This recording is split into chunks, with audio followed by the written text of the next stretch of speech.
George Clooney takes a stand for marriage equality with his latest role. A new study connects anti-gay laws to cardiovascular disease. Republican voters increasingly favor marriage equality, but this week several presidential frontrunners had some particularly unpleasant things to say about LGBTs.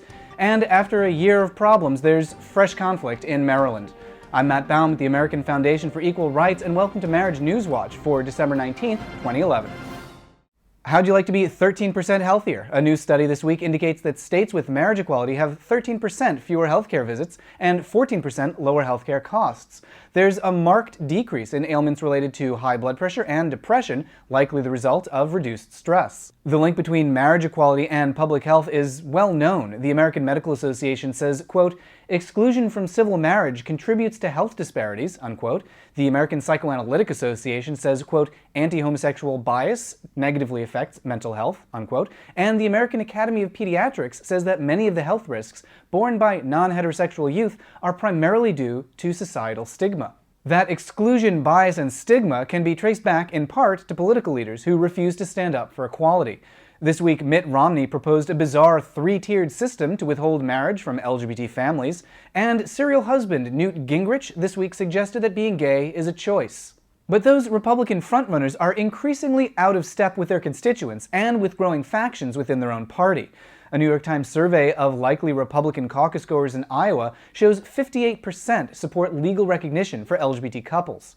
And in Colorado, a group of conservative Republican lawmakers plans to launch a campaign called Coloradans for Freedom. A civil unions bill is expected in the state in 2012, with support for civil unions polling at around 72%.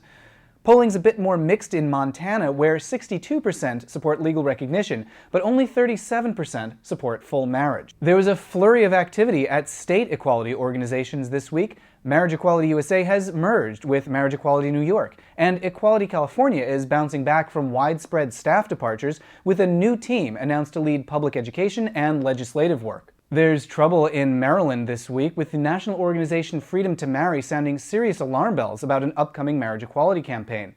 Legislators will try to pass a marriage equality bill in 2012, but Freedom to Marry has expressed concern that organizers are unprepared to defend the law if anti-gay groups launch a referendum. Polling in Maryland has fluctuated over the last year. In January of 2011, a marriage bill was favored 51 to 44%. But just this past October, those numbers had flipped, with 49% opposed and 48% in favor. As we've seen before, voters can be misled by anti-gay groups, which is why we continue to suffer losses when fundamental rights are put up to a popular vote. But equality advocates are finding increasing success by pursuing protections in court. On Friday of last week, one of the country's leading lawsuits against DOMA had a hearing in a San Francisco district court. The case is Galinsky versus the Office of Personnel Management, and it's still many months, or possibly years, away from a conclusion. But Friday's proceedings were encouraging, with the judge asking tough questions of the anti-gay lawyers hired by House Speaker John Boehner. And finally this week, George Clooney is signed on to the LA premiere of 8, Dustin Lance Black's play about the Prop 8 trial. The curtain goes up March 3rd at the Wilshire Ebell Theater. Ticket information will be forthcoming. Those are the headlines. Visit us over at marriagenewswatch.com for more on all these stories and more, and head over to facebook.com/marriagenewswatch to get breaking news alerts right on your wall.